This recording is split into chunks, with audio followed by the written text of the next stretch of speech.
Grandpa's here! Hank's always helping out, Grandpa style. Now he's treating his prostate cancer with help from Xtandi enzalutamide. Xtandi 40 milligram tablets treats men with prostate cancer that has spread to other parts of the body and responds to a medical or surgical treatment to lower testosterone. Xtandi may cause serious side effects: seizure, a brain condition called PRESS, allergic reactions, heart disease that can lead to death, falls and bone fractures, swallowing problems, or choking that can lead to death. Stop Xtandi and get medical help at once if your face, tongue, lip, or throat start swelling. Tell your doctor at once if you faint, have a seizure, quickly worsening headache, decreased alertness, confusion, vision problems, chest pain or discomfort, or shortness of breath. Xtandi can cause harm to an unborn baby or miscarriage. Use birth control during and 3 months after Xtandi. Common side effects include muscle and joint pain, feeling unusually tired, hot flashes, constipation, less appetite, diarrhea, high blood pressure, bleeding, falls, fractures, and headache. Talk to your doctor and visit Xtandi.com. The Red Apple Media Podcast Network presents This is Protecting America. Now, here's Emmy-winning journalist Rita Cosby. And welcome to another edition of Protecting America. I am Rita Cosby. School is back in session for most students now, with many returning to their classrooms this week without masks and other COVID restrictions for the first time in a long time. But there is also a huge concern over school safety, especially with many school shootings and also rising crime overall across this nation. And our guest today has felt the pain of school shootings very deeply. His own beautiful daughter, Meadow, was murdered at Marjorie Stoneman Douglas High School in Parkland, Florida. And joining us now is Andrew Pollack. He is also now becoming a big school safety advocate. He's the Chief Public Safety Officer at Byrna.com. Andrew, so great to have you here on the podcast. Such an important topic. Oh, it is, Rita, and I would hate for any parent not to educate themselves in school safety so they could see the things and recognize what's going on in their child's school. Because to tell you the truth, when I hear you introduce my daughter and that she got killed, to this day my blood boils with anger that she's not here with me. So it's something that never heals, and I would hate for another parent to go through it when most of the time it's avoidable. 1,000%. And, you know, my heart breaks every time I think of Meadow. I can't even imagine what it is like for you as the father of this beautiful, courageous girl. Can you tell us, Andrew, because you have become such a powerful voice for protecting so many other school kids now, tell us about what happened that day, if you could. Oh, there was just so many red flags leading up to that day with the shooter. I never mentioned his name. There's trials going on now. I really don't pay much attention to it. But that day, there were so many failures that I could tell your audience. One, the first failure that comes to my mind is, if you could believe it, I don't know, a lot of people don't believe this, but an Uber driver, he called Uber, the shooter, and Uber picked him up with a rifle bag, not a duffel bag, a regular Cabela's rifle bag with an AR in it, and drove him right to the school and dropped him off, and she didn't have a problem with it. You know, that was number one that went against my daughter and her luck that day. And then he proceeded to walk through an open gate at the school, where protocol after Sandy Hook is a single point of entry, and no gate should ever be unmanned or left open for people to walk through. So, you know, there's just so many things that parents need to focus and look at. You can't just drop your child off out of school and think they're going to be safe and that it can't happen to you. Because you ask any parent that child was murdered in a school, all of them will say they thought it couldn't happen. It happened recently in Uvalde, another open door. You know, these things are avoidable, Rita. You know, how did you find out about Meadow? And tell us about what you learned about that day. Well, this day and age, if your child doesn't answer the phone, you know there's something happened, you know. And that day was Valentine's Day, you know, and you never have holidays anymore once this happens to you in your life. Christmas, Hanukkah, Any New Year's, birthdays, everything's gone because all you really do is think about the sadness of not having your child with you and how you wish, it could have been you that day rather than her. So I found out, I knew by the end of the night, once we didn't hear from her, my wife's an ER physician. We went driving to hospitals and looking for her, and we couldn't locate her. We thought maybe someone had said, that she was in an ambulance, and we went to the hospital. My wife actually went into search, We went and she looked into into the rooms, and we couldn't find my daughter. And then once we couldn't find her, I knew that it was the inevitable, that the detectives were going to eventually come to my house and tell me that she was murdered. So, and it's just a horrific thing that, that parents want to know what's the quickest fix to having your child safe. In a perfect world is you have enough money to send your child to a private school. That's the quickest fix. You don't hear about shootings in private schools, and there's reasons for that. Why is that? Tell us, what are some of the safety things that some schools are doing right? Well, some schools, read my book. If a parent really wants to have a manual, it's like a handbook to school safety. I wrote a book about Broward County and what the policies in Broward County that are across the whole nation. Broward's in Florida. Everyone really hears about Broward all the time. It's usually a corruption hotspot with election issues. It's always Broward County when it comes to Florida. But I wrote a book, and there were policies in place in Broward that allowed students to get away with committing multiple crimes every school year without ever getting reported to law enforcement. That was one of the policies. Another policy is in public schools, the public schools are forced to take kids, and they're not even, they label them special needs, but it's called oppositional defiant disorder.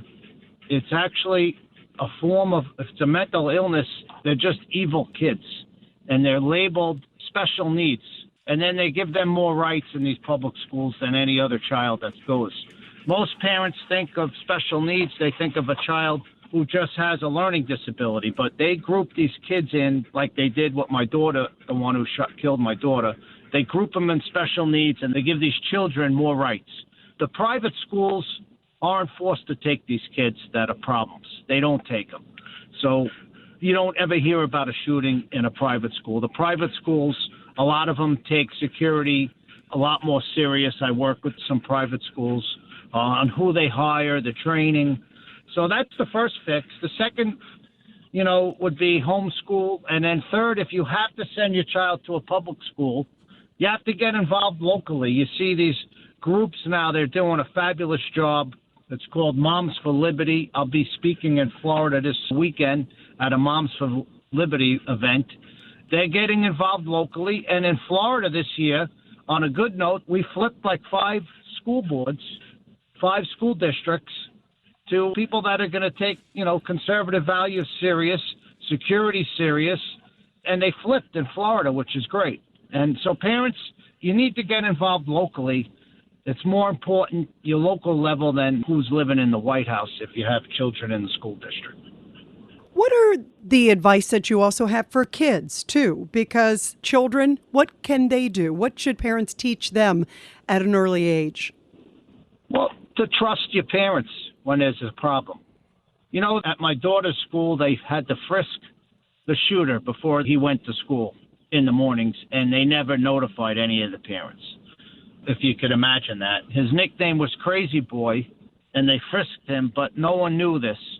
Everyone in the school knows who these problem kids are, and they need to speak up. Talk to authorities at the school. You could trust there's police officers there. You could talk to them. You could talk to your parents. In Florida, they did a great now. They have a See Something, Say Something app where they could report problems from anywhere, from outside the school to in the school. It's just an app that every child, Safer Schools app, every child in the state can have access to it and report problems if they see it. Why don't they have that across the country, Andrew? And are you obviously pushing very much for national standards? Because that seems like such a common sense, approachable item. Sure. You know what the problem is when it comes to school safety, Rita, is a lot of people on the left as soon as there's any type of shooting, all they want to do is focus on the weapon that the shooter used. And when you do something like that, it really distracts from really finding out what really happened that led up to the shooting and where the failures were. You know, when you just focus on one thing, it's easy to just point the finger at the gun when there is a shooting. But how about look at the underlying issues that led up to it so you could actually make changes in society? You know, how many threats do these people make that they don't get arrested? You know, it's a crime when you threaten to shoot a school or when you threaten to shoot people and they don't get arrested. It's a big problem. My daughter's murderer in Florida, the police were at his house 45 times. He was never arrested. He punched his mother's teeth out. He threatened to rape a student, kill a student, shoot up the school, trespass at the school, never was arrested. Okay? And when you look at a lot of these shootings that go on in the country, a lot of these kids, or even not even kids, older, young men, they've had issues going back, you know, they have records. But if you don't enforce the laws that are in place that prevent people, violent, mentally ill people from buying guns, no laws work. You know, the laws are in place to protect us, but when these individuals don't get arrested and have a background, the laws don't work. Running a business comes with a lot of what-ifs, but luckily there's a simple answer to them. Shopify. It's the commerce platform behind millions of businesses, including Thrive Cosmetics and Momofuku, and it'll help you with everything you need. From website design and marketing to boosting sales and expanding operations, Shopify can get the job done and make your dream a reality. Turn those what-ifs into... Sign up for your $1 per month trial at shopify.com/special offer.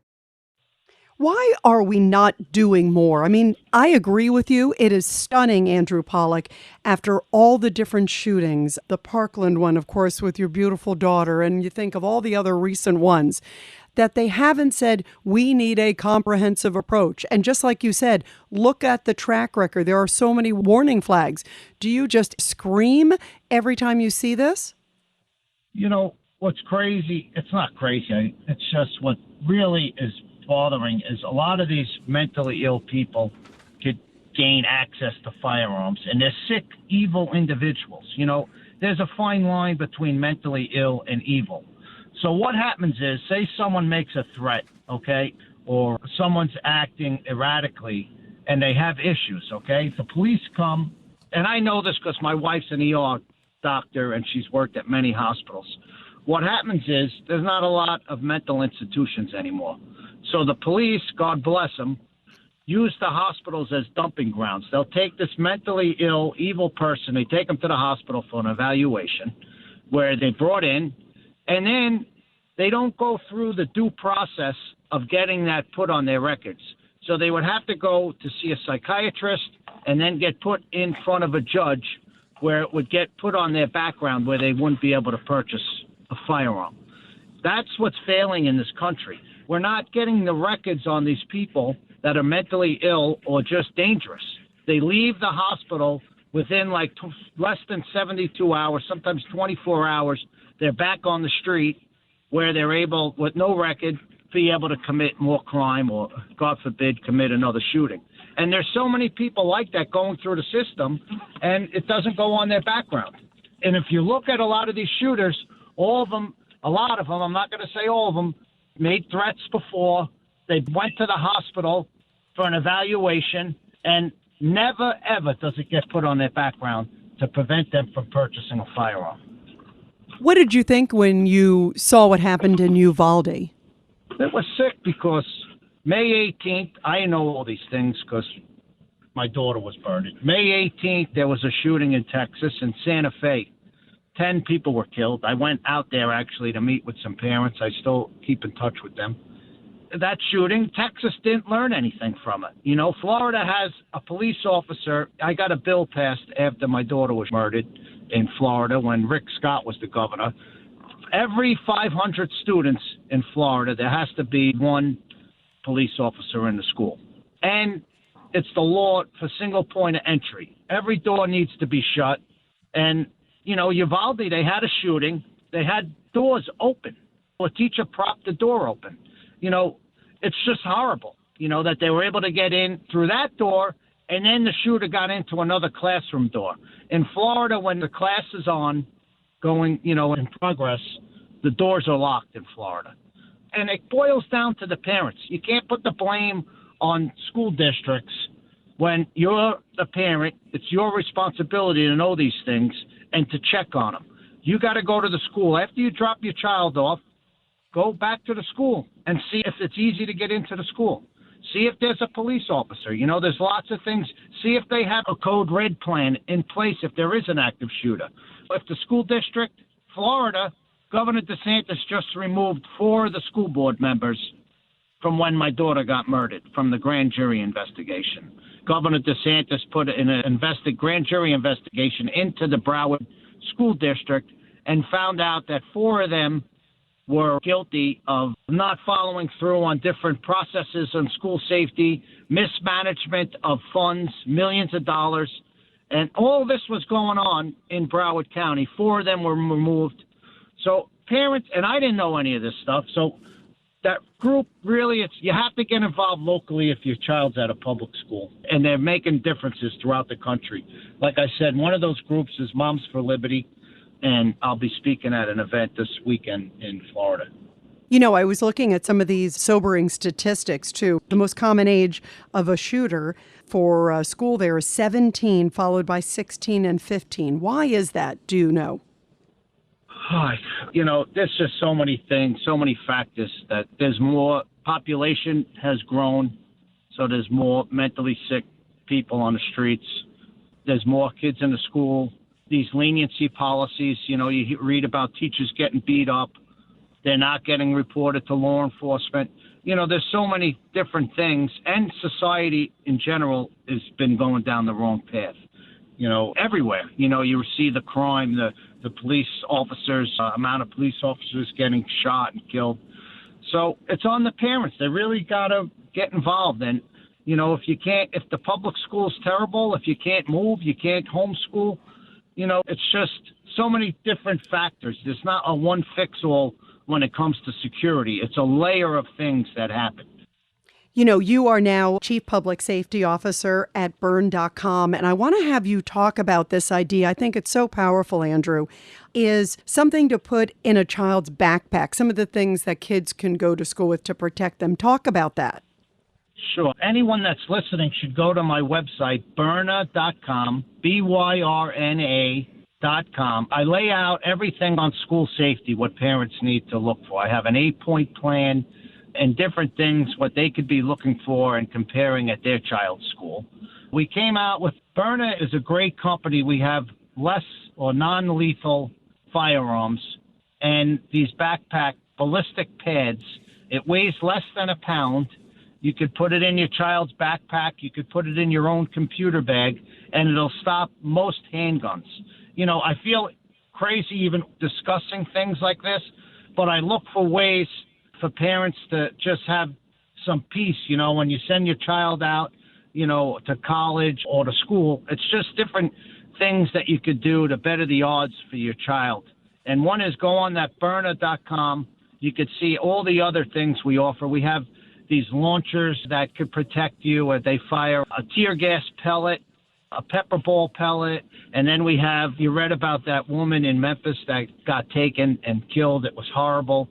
We sell a bad guy repellent online, which is great. Most likely would have saved this woman's life in Memphis if she was carrying something like that. And these are things I just, we have to address our safety. By the time you call the police most of the time, it's already too late on a response time.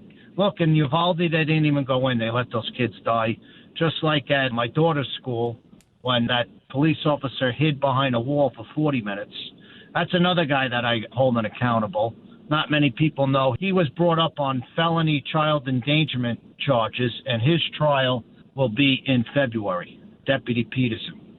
Well, I remember that case very, very well, and let's help that justice is served in all of these cases surrounding, of course, the shooting at Parkland and all these other ones across the country. It has to stop. I get so emotional. I can't even imagine, Andrew, how you feel all the time. You see all these headlines, but I just have such incredible respect for you And it is so important what you are doing to now help so many parents and students around the country to make sure that this hopefully never happens again. And we're so honored to have you here on the podcast. And we're just so sorry for your incredible loss of your beautiful daughter. But we thank you for all you are doing to keep America safe, Andrew. Thank you for being here.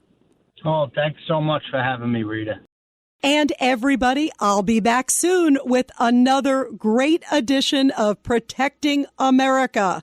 And of course, you can catch me every weeknight, 10 p.m. to midnight on the legendary WABC Radio. This is Rita Cosby, and thanks for all you do to protect America.